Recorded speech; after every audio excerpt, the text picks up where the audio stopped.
আসসালামু আলাইকুম viewers, welcome to my new video. আজকে আমি আপনাদেরকে দেখাবো কি করে একটি ব্লগ সাইটকে পার্মানেন্টলি ডিলিট করা যায়। তো তার জন্য প্রথমেই আমাদের সেটিংসে আসতে হবে। তো সেটিংসে আসার পরে আমরা নিচে স্ক্রল করব, আর স্ক্রলিংয়ের মাধ্যমে আমরা দেখতে পাবো ম্যানেজ ব্লগ। তো ম্যানেজ ব্লগে আমরা কি দেখতে পাচ্ছি, ইম্পোর্ট কন্টেন্ট। এখানে আপনি আপনার কন্টেন্ট ইম্পোর্ট করতে পারেন। তারপর backup content, video from your blog.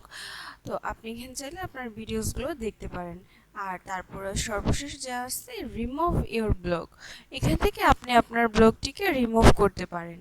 Remove করার জন্য এখানে আপনি একটি নোটিফিকেশন পাবেন, সেখানে লেখা আছে আপনি আপনার এই ব্লগটিকে 90 দিনের মধ্যে আবার রিস্টোর করতে পারবেন। এখান থেকে আপনি আপনার before you delete your blog, do you want to export it, আপনি চাইলে এখান থেকে আপনি ডিলিট করার আগে আপনার ব্লগটিকে ডাউনলোড করে নিতে পারবেন। ওকে, তো দেন আপনি যদি চান আপনি এটা পারমানেন্টলি ডিলিট করে দেবেন। তো এখান থেকে ডিলিট করার পর আমরা এখানে আরেকটি অপশন দেখতে পাচ্ছি, পার্মানেন্টলি ডিলিট আনডিলিট। তো আমরা এখান থেকে যদি চাই তাহলে আনডিলিট করতে পারি, অর আমরা ব্লগটিকে যেহেতু ডিলিট করতে চাচ্ছি permanently delete.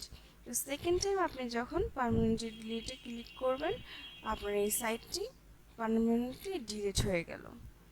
Okay, thanks for watching.